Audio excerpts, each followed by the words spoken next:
a changé pour l'immobilier, mais elle a changé aussi pour le reste, c'est-à-dire qu'elle a mis le monde à l'envers. Si vous regardez bien, aujourd'hui, on a un pape qui est allemand et un président de la Banque Centrale Européenne qui est italien, ce qui est inconcevable, ce qui aurait été inconcevable. De la même façon, dans les pays dits capitalistes, en fait, on sauve les banques systématiquement, c'est-à-dire qu'on est dans une sorte de socialisme bancaire, si on appelle les choses par leur nom. Et puis à l'inverse, le vrai capitaliste aujourd'hui, il s'appelle, sur la planète, le Parti communiste chinois. Donc voilà, on a un monde complètement déboussolé, complexe, difficile, et dans ce contexte, on pourrait dire que l'immobilier a un peu une position de valeur refuge.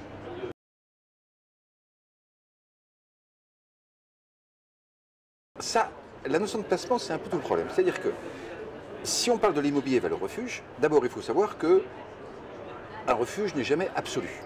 C'est-à-dire que vous prenez le point de vue, par exemple, des grands investisseurs que sont les fonds de pension pour les retraites ou les compagnies d'assurance, qui eux travaillent pour leurs assurés, pour rendre de l'argent ensuite.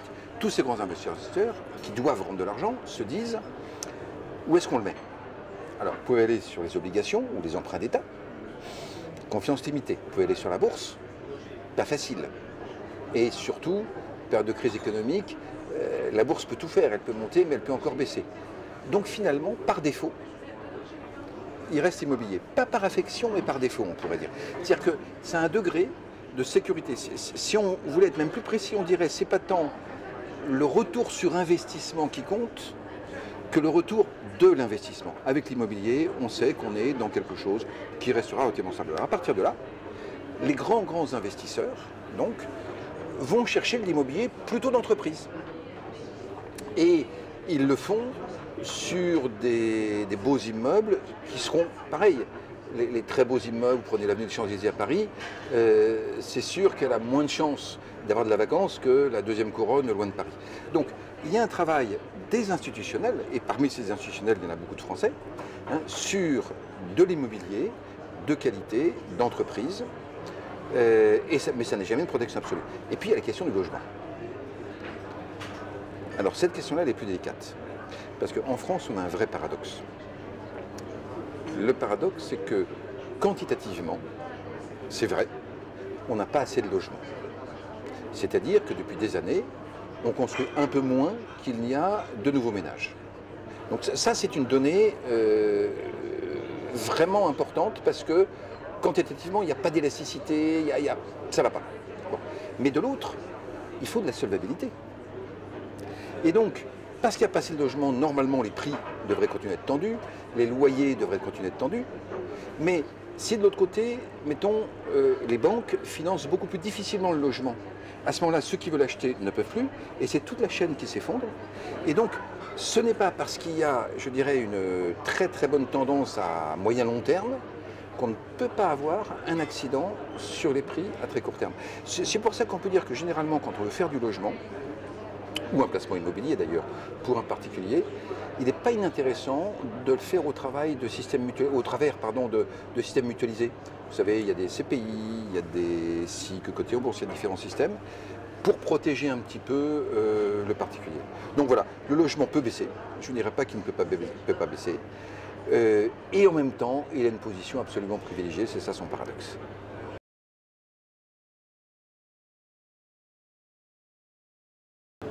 Alors, c'est vrai que qui dit immobilier dit crédit.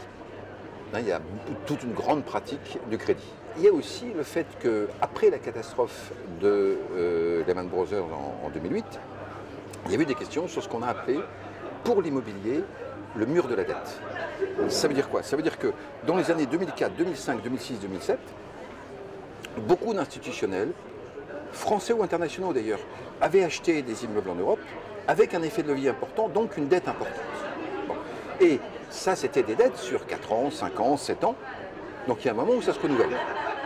Et donc on se disait, puisque tout a changé, qu'on ne fait plus de titrisation, on risque l'accident. Et en plus de tout ça, BAL 3 est arrivé. BAL 3, vous savez, c'est une régulation pour les banques qui est en train de modifier la façon dont les banques prêtent. Et ça veut dire que les banques pourront moins prêter à l'immobilier. Donc, mur de la dette. Dans la pratique, qu'est-ce qui se passe?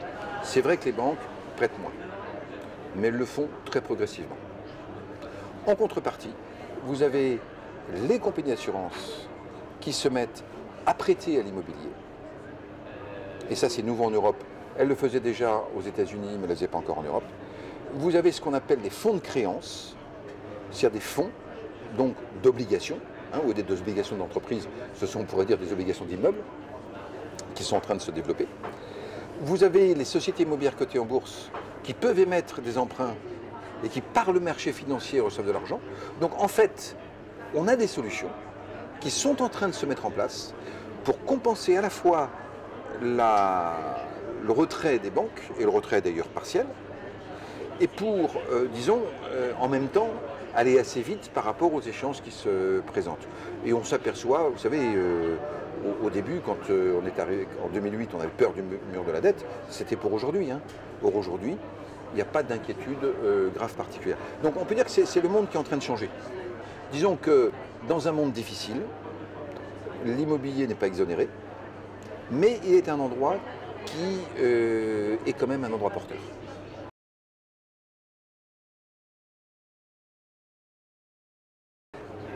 Dans l'histoire, on est toujours sorti des grandes crises par une croissance nouvelle sur des faits nouveaux.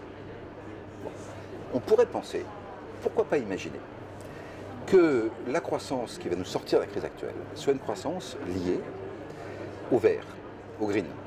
On voit bien que du point de vue des innovations technologiques, on est en train de trouver des systèmes pour vraiment dépenser moins. On sait aujourd'hui faire des immeubles à basse consommation, voire à consommation négative, y compris dans un pays aussi froid que la Suède, si vous voulez.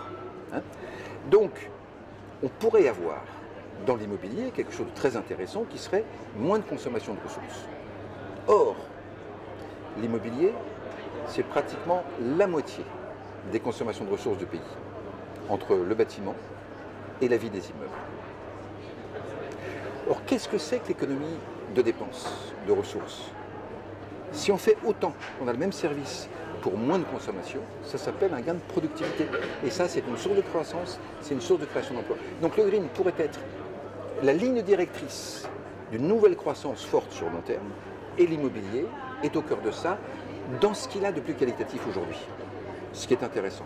Alors un dernier point, puisque vous me poussez dans le mer franchement, je voudrais quand même dire qu'il y a eu quelque chose qui s'est passé dans les métiers de l'immobilier, qui est une certaine féminisation.